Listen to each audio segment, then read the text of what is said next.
Hi everyone.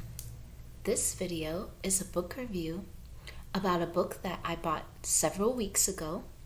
It is my friend's first book, I believe, and the title of this book is called Stop! Fix Your Marketing Now. The Marketing Handbook for Freelancers, Entrepreneurs, Startups. How to Confidently Market Your Brand in 7 Days, and it was written by Marquita Hewitt. Now, a little disclaimer. I don't know if I'm pronouncing Marquita's name correctly. I tried to find a video because she has several YouTube channels where she was saying her name, but I couldn't really hear. So for this video, I'm just going to call her Miss Hewitt as not to butcher her name. But I also gravitated towards this book not only to support her, but because I wanted to utilize the information and apply it to my own career of art and writing, but also use it for my job because we're all into sales and marketing and various things. So I felt that the information in this book would be beneficial for both parties. So before I get into my book review, let me tell you a little bit about Miss Hewitt. And this is a photograph of her. So pretty. I actually met her a couple of years ago. She came to St. Louis because she's well traveled.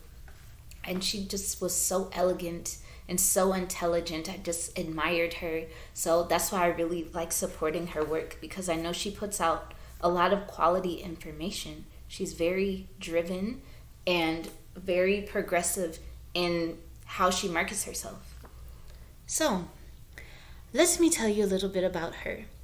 It says, Miss Hewitt is a Florida native born in the panhandle of Panama City, Florida. She grew up a military brat and graduated from Fountain Fort Carson High School in Colorado. Wonder if the discipline came from the military upbringing. I've noticed that a lot. She also attended Southern University A&M College. After college, she began a career in the service industry, working in hospitality. Her experience in leadership, supervisory positions, including managing full-service restaurants, opened the door to her entrepreneurial journey. She is a creative entrepreneur who has her hands full with being a music artist, thought leader, and establishing her other business concepts. You can follow her on social media at saucy_tycoon. Stay up to date with her latest projects. Oh yeah, I did forget, she does do music. She has a whole album. She has this book. She has videos about how to market yourself. She's just a one-woman force to be reckoned with. So that is why I said I'm going to listen to everything she says in this book. So this book was published this year, of course, and she says it is dedicated to everyone who will ever have an idea. Anyone who has ever had an idea, and anyone who may have stolen an idea. Co-creation is a magical and exciting thing. We don't always know how we will create what we want, but we always know what we want to create. I wrote this book to show you it is always possible. So this book contains about 9 chapters, and I'm only going to share with you the chapters that really stood out to me, and those are about 2 or 3 chapters of this book.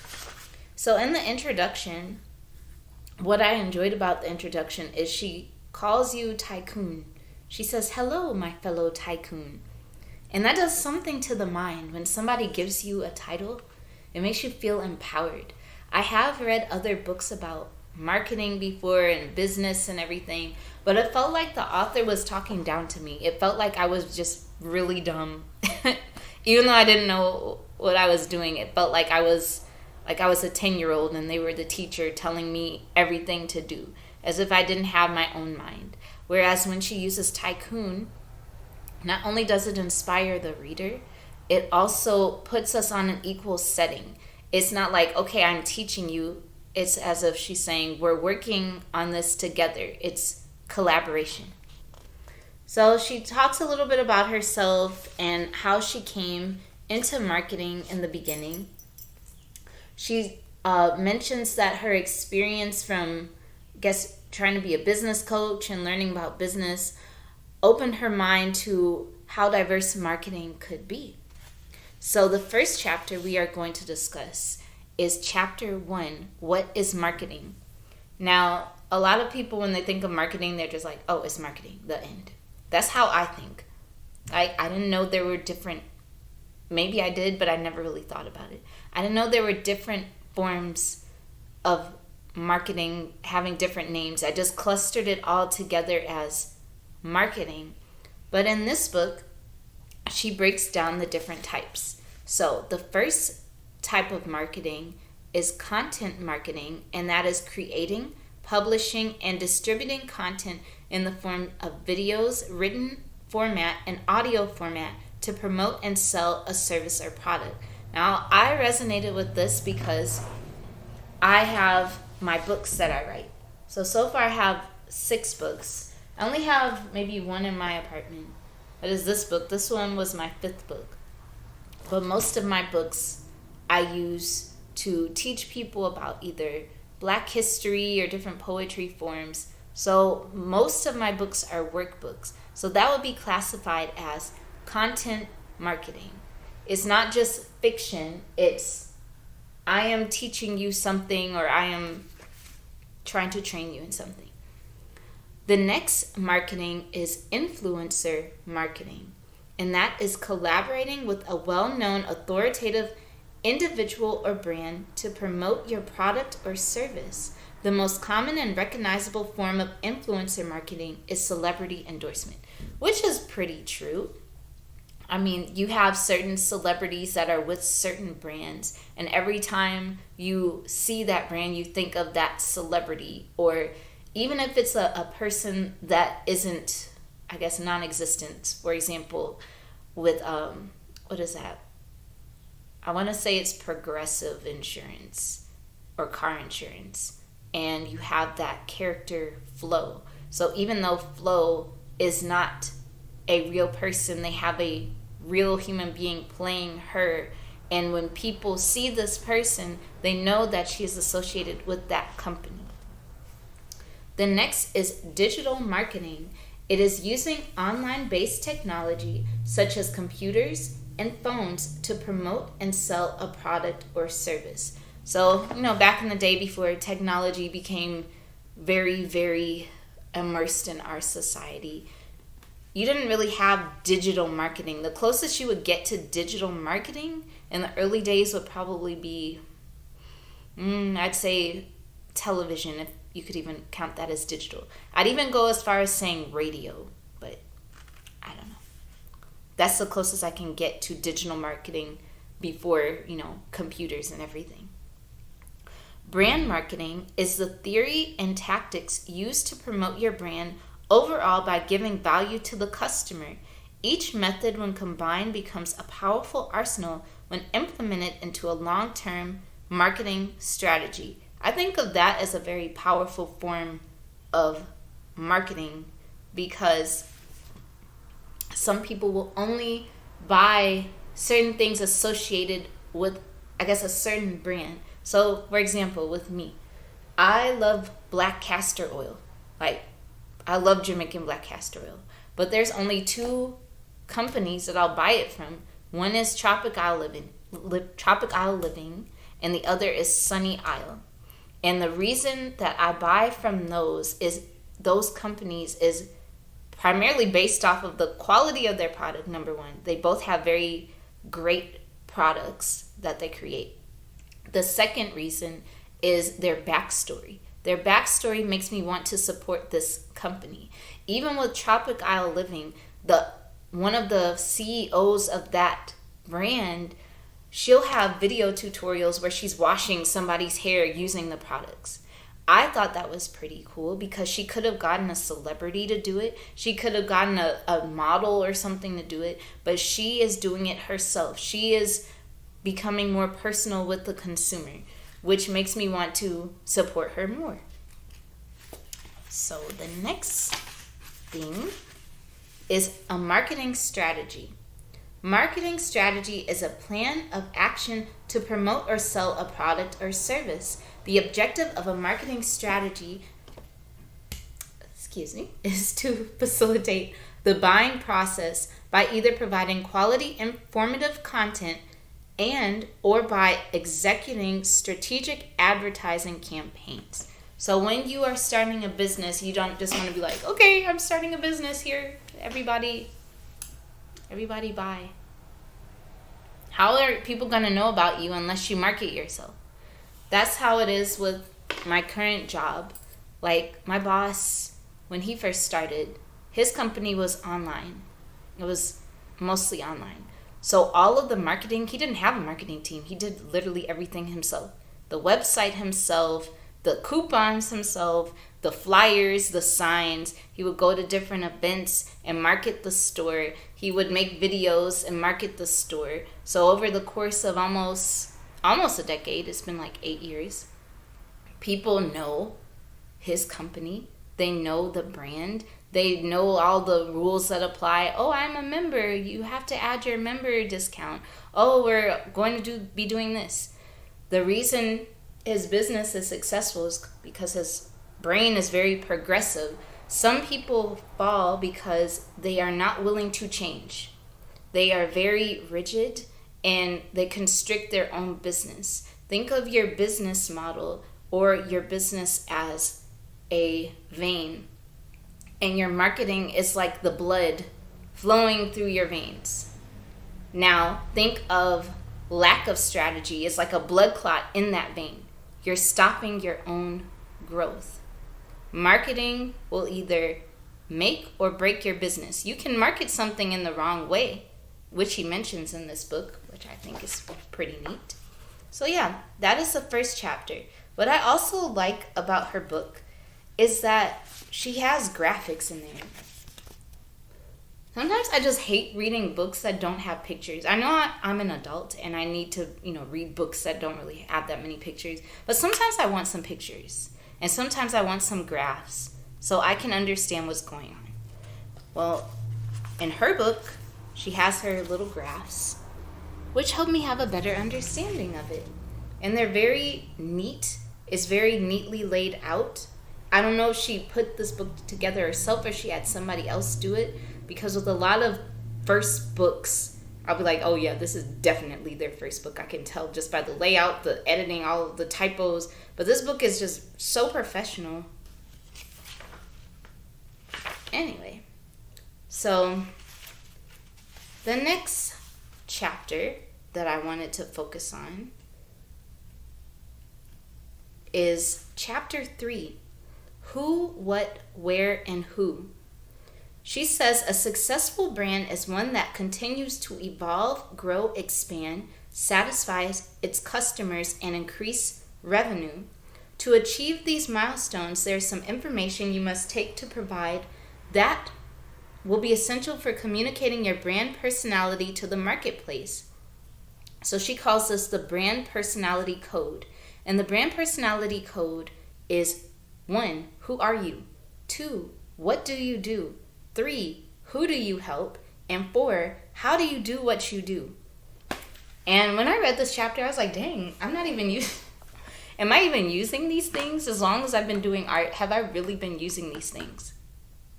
And it's so simple, but sometimes the simplest things we overlook. We'll be like, well, I have a business and I sell shoes. That's not good enough. We're going to need some more information. So she has this little graph. It says, who are you? What do you do? Who do you help? And how do you do what you do? In this chapter, she gives some examples. So, who are you? People want to know what your brand is about, where you came from, and how your product or service came to be. Answering these questions helps create your brand story. So, I thought that was a pretty cool concept. As I mentioned earlier with the company Tropical Living, that lady's story was her and her husband worked in a health store, and the owner of that health store was like, you need your own business. I guess they were newly married or something. You need your own business. Sell the Jamaican black castor oil. And that is their backstory. That is who they are. I think either one or both of them was native to Jamaica or had like Jamaican roots. So that even makes a person feel like they have more authenticity because they are sharing their story. It helps to inspire your customers. It helps to motivate your customers too. It can be like, if they can do it, I can do it too. Oh, this is a person with an actual face. This isn't a robot or some company that's using slave labor to give me my product. So, who are you? Explain who you are. Being transparent helps bring more business to you if you are transparent in the proper way. So in her example, she says, for example, a vegan ice cream shop tells a story of how they wanted to create an animal-free alternative ice cream. The owner was inspired during their journey of becoming a vegan and decided to open a vegan ice cream shop to help spread awareness for animal causes. With their story, they are able to invoke an emotional interest as well as intrigue the audience. It says, in their brand marketing, they declare that a percentage of their profits are donated to animal charities as a way to support the cause of animals. That's almost similar to where I work at now. Even though it is a store, connected to the store in another country is an orphanage and a health clinic. So the proceeds from the store help to fund both the orphanage and the health clinic. So this backstory helps people feel like their dollars are going to something, I guess, beneficial. It's not going to some stranger that's going to destroy the community or whatnot, or underpay their employees or something of that nature. So who are you? Introduce yourself. Secondly, what do you do? What do you do? Let's see. Answer this question by stating exactly what it is your company does.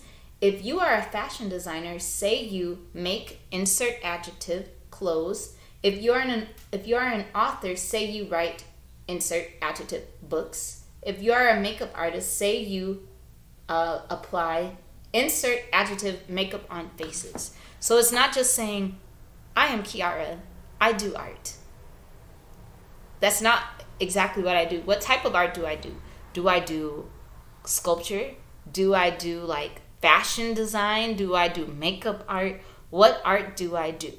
So if I were to do this for myself, who am I? I am Kiara. I am a visual artist and I am a writer as well, amongst other things, but primarily a visual artist and writer. What do? I create mainly portraits and book illustrations. That is what I do.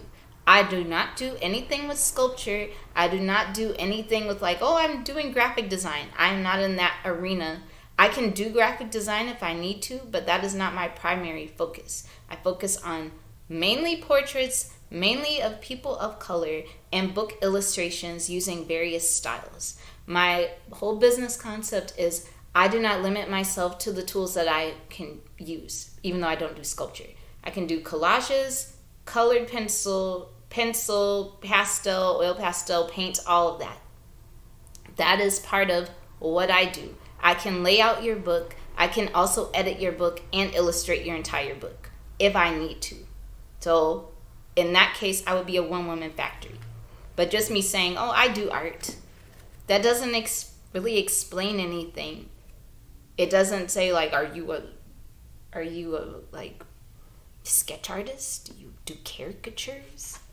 Do you just do charcoal and colored like pencils? So being more detailed will help you get the clients that you want.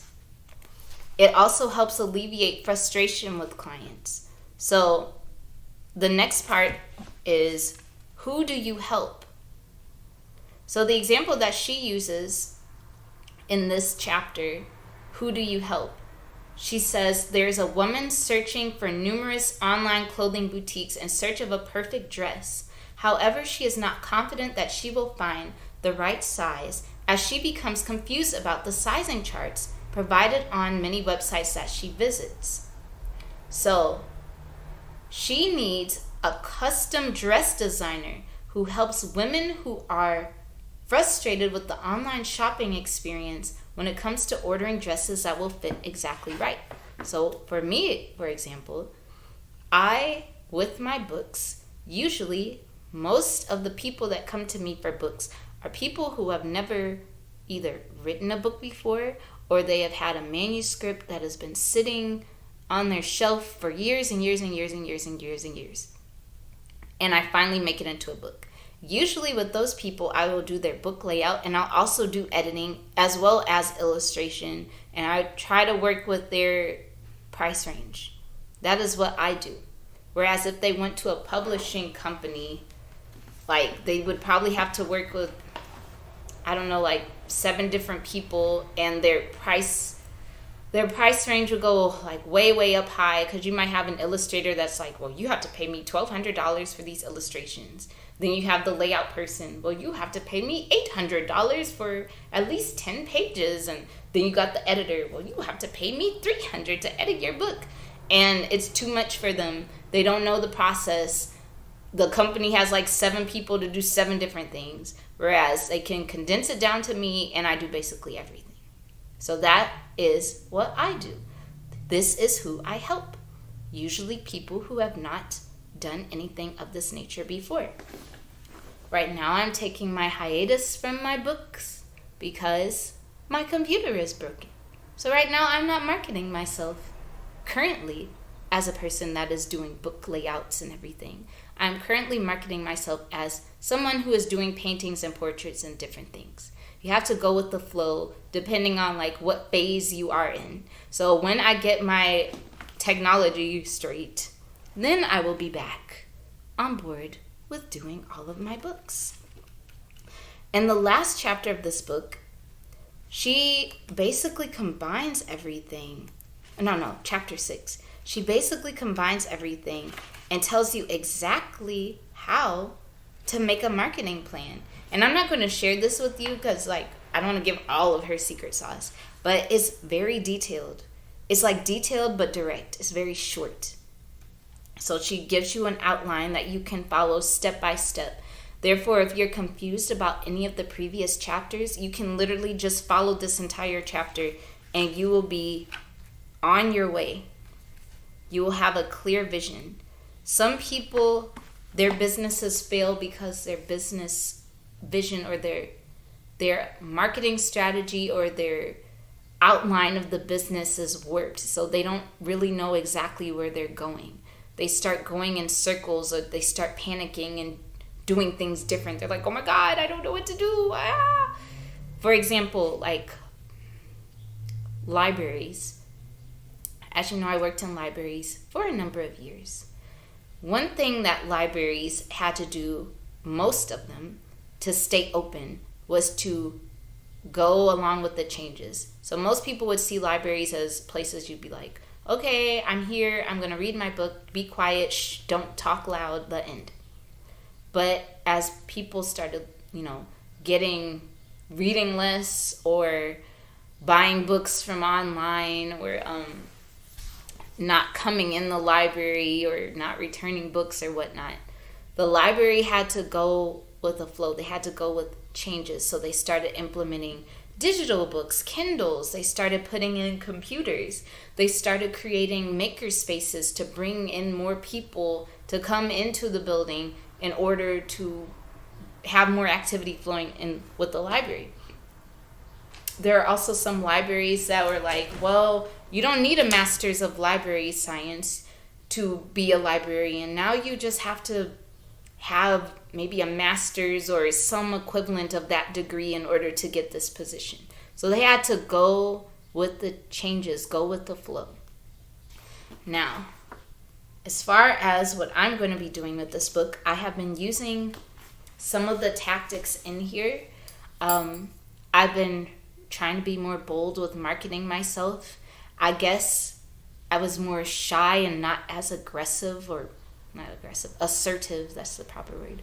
Assertive with marketing myself, just based off of experiences I've had in the past with trying or attempting to market myself. Some people would be like, oh, you're conceited, or you're trying to outshine this person, and oh, that's not a real thing that you did. That's not a real book. That's not a real website. So just getting people out of my ear, getting people out of my mind, and not being, I guess, shy about promoting myself. Sometimes you have to ruthlessly self-promote yourself, and that is okay. Businesses do it all the time. They'll do it on television. They'll do it on billboards. They'll do it on YouTube. They'll put it in your songs. They'll get people put it on their car. You have to ruthlessly promote yourself in alignment with your marketing strategy. So for this book, I would recommend this book for those who are, as it says on the front, entrepreneurs, freelancers, startups. I would also recommend it for people who have been, I guess, in business for a while and it's going nowhere. Maybe you have to go back to the drawing board. I would give this book as a present for those who are just opening a business, or if you're having some type of workshop. I think this would be good if you have like a goodie bag to put it in, because it's full of information, but it's also brief, which is what I like. Because sometimes when you're in business, you just don't have time. Like, you don't have time to read. You don't have time to eat or sleep or comb your hair or nothing. Unless you're a stickler with schedules and know how to, balance everything. But it's straight, direct to the point, and I would recommend it. So thank you all for watching this video. I will put Miss Hewitt's information in a description box. I'm going to put the links to all of her YouTube video or YouTube channels and her website so that you can learn more about her and support her. You can also buy this book on Amazon, which I will put a link to.